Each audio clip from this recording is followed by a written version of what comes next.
Welcome और स्वागत है आप लोगों का एक ट्रू क्राइम वीडियो में। तो एक दिन चाइना के जिनान शहर में लियू नाम की लड़की अपनी कार ड्राइव कर रही थी। वो बीच सड़क में अपनी कार ड्राइव कर रही थी, पर तभी अचानक से ही उसका कार एक्सप्लोड हो जाता है। ये एक्सप्लोजन इतना ज्यादा डेंजरस था कि लियू की बॉडी के टुकड़े टुकड़े हो जाते हैं। कोई बॉडी का टुकड़ा किसी के घर में पहुंच जाता है और कोई बॉडी का टुकड़ा तकरीबन 60-70 फीट दूर जाके गिरता है। शुरुआत में सबको यही लग रहा था कि शायद जो वो कार ड्राइव कर रही थी उसी में कोई दिक्कत है, पर जब ये केस आगे बढ़ता है तब इस केस के पीछे बहुत बड़े बड़े नाम सामने आते हैं। एक बहुत अमीर कार डीलरशिप का ओनर, एक हाई लेवल पुलिस ऑफिसर और एक बहुत पावरफुल पॉलिटिशियन भी। तो आज के वीडियो में हम यही जानने की कोशिश करेंगे कि इन लोगों के अंदर लियू के लिए इतनी ज्यादा नफरत क्यों थी कि उसे इतनी दर्दनाक मौत दी।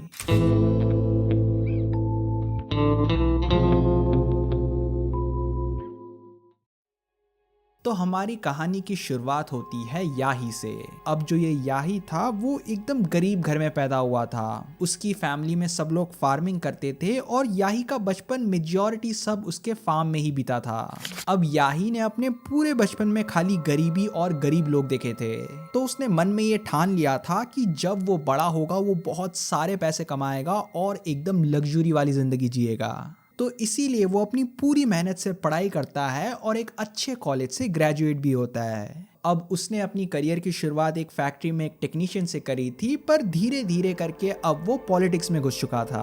अब जो हमारा याही था वो दिमाग से एकदम स्मार्ट, बहुत ज्यादा इंटेलिजेंट था और उसे ये चीज अच्छी तरह से पता थी कि उसे अपना काम दूसरों से कैसे निकलवाना है। और इन्हीं सब स्किल्स के कारण वो पॉलिटिक्स में अपना करियर बहुत अच्छा ग्रो कर पा रहा था। अब काफी ज्यादा साल बीत जाते हैं और अब जो याही था वो 48 ईयर्स का हो चुका था और अब तक उसकी शादी भी हो चुकी थी। अब याही की जो वाइफ है वो एक हॉस्पिटल में काम करती थी और जो याही है वो भी अपने पॉलिटिकल करियर में काफी ज्यादा बिजी था, जिसके कारण हार्डली ही ये दोनों एक दूसरे के साथ टाइम स्पेंड कर सकते थे।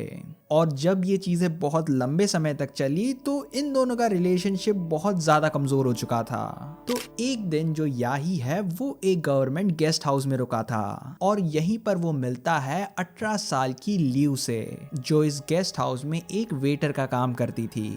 अब पहली ही नजर से जो याही है वो लियू की सुंदरता के कारण उस पे फिदा हो चुका था। तो वो क्या करता था, वो बहुत सारी जो लग्जरी आइटम्स हैं वो लियू को गिफ्ट करता था। अब जो लियू है वो भी एक तरीके से बहुत गरीब घर से थी, तो जब उसको इतनी सारी एक्सपेंसिव गिफ्ट्स मिल रही थी तो वो भी काफी ज्यादा खुश हो जाती है। और काइंड ऑफ यहीं से शुरुआत होती है इन दोनों के रिलेशनशिप की।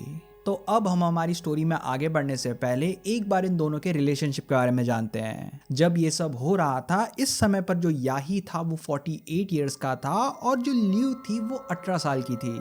तो तकरीबन 30 साल का गैप था इन दोनों के बीच। अब आप लोगों को सुनने में काफी ज्यादा अजीब लग सकता है, पर इसमें कर भी क्या सकते हैं। दोनों को ही इस चीज के बारे में अच्छी तरह से पता था और उन्हें कोई इतनी ज्यादा दिक्कत भी नहीं थी। लियू के पास उसका यूथ था, उसकी सुंदरता था और यही याही को चाहिए था। और याही के पास पैसा और पावर था और यही लियू को चाहिए था। तो दोनों ही इस रिलेशनशिप में अपना अपना फायदा देख के आए थे। अब धीरे धीरे जो याही है वो लियू को इम्प्रेस करने के लिए और भी ज्यादा पैसे लगा रहा था। पहले तो उसने लियू की वेट्रेस की जॉब छुड़वा दी और उसे एक बहुत अच्छा और स्टेबल जॉब दिया। और इसके साथ ही साथ उसने लियू की फैमिली को, मतलब उसके दोनों ही पेरेंट्स और उसकी सिस्टर को भी अच्छा खासा जॉब ऑफर किया। याही ने उसे 2 लग्जरी घर, एक गाड़ी और बहुत ज्यादा पैसे दिए थे स्पेंड करने को। और ये सब पैसे जो याही उड़ा रहा था ये सब थे घूस के पैसे, ब्लैक मनी था ये सब। एनीवेज इसी के दौरान जो लियू है उसकी एक दूसरे आदमी के साथ शादी हो जाती है, पर इस शादी के बाद भी उसका और याही का जो रोमांस है वो चलता ही रहता। और जब लियू के हस्बैंड को इन सब चीजों के बारे में पता चला तो उसने उसे डिवोर्स दे दिया। अब कुछ और साल बीत जाते हैं और अब जो लियू थी वो तकरीबन 30 साल की होने वाली थी, जिसका सीधा सीधा मतलब ये था कि वो अपनी जवानी खो रही थी। अब वो इतनी ज्यादा सुंदर नहीं थी जितना वो 18 साल में थी। उसके पास घर था, उसके पास गाड़ी थी, उसके पास एक स्टेबल जॉब था जहां से अच्छी खासी इनकम भी आ रही थी, पर उसकी जिंदगी में जो नहीं था वो था एक परिवार। उसके हस्बैंड ने उसे सालों पहले छोड़ दिया था और अब जो लियू है वो अपनी जिंदगी में काफी ज्यादा लोनली हो चुकी थी। और दूसरी तरफ जो याही था अब वो धीरे धीरे करके ल्यू से बोर होने लगा था। वो ल्यू को पहले की तरह अटेंशन नहीं दिया करता था और इन दोनों का मिलना भी काफी ज्यादा कम हो चुका था और जब भी इनको मिलना पड़ता तब इन्हें छुप छुप के मिलना पड़ता। ओके, तो अब जो हमारी ल्यू है उसे अपनी जिंदगी में स्टेबिलिटी चाहिए थी, उसे अपनी जिंदगी में एक फैमिली चाहिए थी। तो वो याही को बोलती है कि तुम अपनी वाइफ को डिवोर्स दे दो और मेरे साथ शादी कर लो। पर एज यू कैन गेस जो याही था वो इस आइडिया से इतना ज्यादा खुश नहीं था, क्योंकि इस चीज को याद रखना कि जो याही है वो कभी ल्यू से प्यार नहीं करता था। उसके दिमाग में ये चीज बहुत पहले से ही थी कि ल्यू उसके लस्ट को पूरा करेगी और वो ल्यू की ग्रीड को पूरा करेगा। लव और marriage was never a thing about this relationship. तो अब केस में वापस आते हैं। जब याही ने शादी करने से मना कर दिया तो ल्यू बहुत ज्यादा गुस्सा हो जाती है और वो उसे धमकी देती है कि अगर तुम मेरे से शादी नहीं करोगे तो मैं तुम्हें एक्सपोज कर दूंगी, मैं इस लव अफेयर के बारे में सब कुछ बता दूंगी, जिसके बाद जो तुम्हारा पॉलिटिकल करियर है वो ऐसे खत्म हो जाएगा। अब ये धमकी मिलने के बाद जो याही है वो भी शांत नहीं बैठने वाला था। इतने साल से जो उसने अपना पॉलिटिकल करियर बनाया है वो इसे इतनी आसानी से खोने नहीं वाला था। तो अब वो एक प्लान बनाता है जिसमें वो ल्यू को रास्ते से हमेशा के लिए हटा देगा। इस समय तक जो याही था वो एक बहुत बड़ा पब्लिक फिगर बन चुका था, तो किसी भी गलत काम में वो अपने हाथ गंदे नहीं करना चाहता था। तो वो क्या करता है, वो एक पुलिस ऑफिसर की हेल्प लेता है। तो अब जो याही है वो पुलिस ऑफिसर को ल्यू को मारने का कॉन्ट्रैक्ट देता है। वो उसे सारी डिटेल्स देता है, जैसे ल्यू की फोटोज, उसकी जॉब टाइमिंग, उसकी लोकेशन और उसकी कार कीज भी। तो अब जो पुलिस ऑफिसर है वो ल्यू को खत्म करने के लिए एक कार एक्सप्लोजन प्लान करता है। तो इसके लिए वो एक दूसरे आदमी की हेल्प लेता है जो कि एक कार डीलरशिप का ओनर था। Anyways, coming back to the case, जो पुलिस ऑफिसर है उसने इस कार डीलरशिप ओनर को इसीलिए हायर किया था क्योंकि वो कार मॉडिफिकेशन के बारे में सब कुछ जानता था। उसे ये अच्छी तरह से पता था कि कार के किस जगह में एक बॉम्ब फिट हो सकता है। तो अब ये दोनों मिलकर एक ऐसा बॉम्ब बनाते हैं जिससे रिमोट से एक्सप्लोड किया जा सकता है। तो अब किसी आम दिन की तरह जो ल्यू है वो अपने ऑफिस काम के लिए जाती है और उसकी जो ब्लू कार है वो पार्किंग में ही रहती है।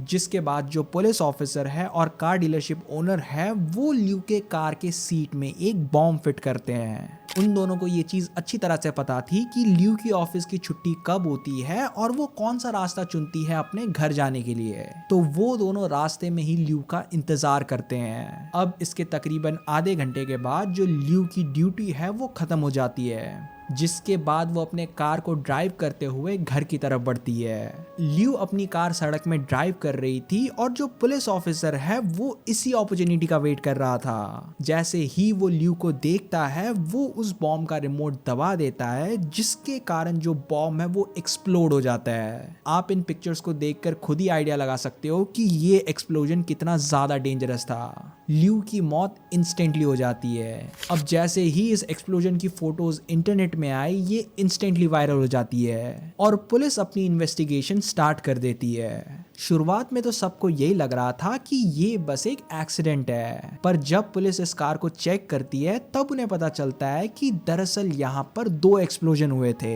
एक एक्सप्लोजन था उस बॉम्ब का और दूसरा एक्सप्लोजन था फ्यूल टैंक का। और बॉम्ब के एक्सप्लोजन से एटलीस्ट ये तो कंफर्म हो चुका था कि ये एक एक्सीडेंट नहीं बल्कि एक खून का केस है। अब पुलिस इस एक्सीडेंट की आसपास की सीसीटीवी फुटेज देखते हैं और वहां से उन्हें कुछ की एविडेंस मिलते हैं। दरअसल जब ये एक्सप्लोजन हुआ था तो आसपास के सभी ड्राइवर्स डर चुके थे और वो अपनी कार रोक देते हैं, पर जो पुलिस ऑफिसर है और कार डीलरशिप ओनर है वो एक पुलिस कार में बैठते हैं और वहां से तुरंत भाग जाते हैं। और ये सब सीसीटीवी में कैप्चर हो चुका था। और इसके साथ ही साथ जब पुलिस ने ल्यू की बॉडी को आइडेंटिफाई किया तो वो उसके घर में सर्च करने जाते हैं, जहां पर से उन्हें बहुत सारी ऐसे फोटोज मिलती है जिसमें याही और ल्यू साथ में थे। और कॉल हिस्ट्री से भी ये कंफर्म हो चुका था कि इन दोनों के बीच कुछ ना कुछ तो चल रहा था। अब याही इस खून के केस में प्राइम सस्पेक्ट बन चुका था और पुलिस इसके पूरे बैकग्राउंड को खंगालती है और तब पुलिस को याही के बहुत सारे ब्राइबरी केसेस भी मिलते हैं। अब याही को पुलिस इन्वेस्टिगेशन के लिए बुलाती है और वो सब कुछ कन्फेस कर देता है। अपने साथ ही साथ वो उस पुलिस ऑफिसर और उस कार डीलरशिप ओनर का भी भांडा फोड़ देता है। अब इन तीनों के ट्रायल की शुरुआत होती है और ये तीनों ही दोषी पाए जाते हैं, जिसके बाद याही और पुलिस ऑफिसर को डेथ सेंटेंस मिलती है और कार डीलरशिप ओनर को लाइफ इम्प्रिजनमेंट मिलती है। और इसी के साथ याही और ल्यू का जो केस है वो यहीं पर खत्म होता है। अब इस केस के बारे में एक्स्ट्रा तो क्या ही बोलना, सब कुछ बहुत ज़्यादा ही स्ट्रेट फॉरवर्ड है। Do let me know in the comment section आप लोग इस केस के बारे में क्या सोचते हो। अगर आप लोगों ने इस वीडियो को यहाँ तक देख लिया है तो यार आपके लिए दिल से थैंक यू है। तो इस वीडियो को यहीं पर ख़त्म करते हैं और मैं मिलूंगा आपसे अगली वीडियो में। Till then, take care.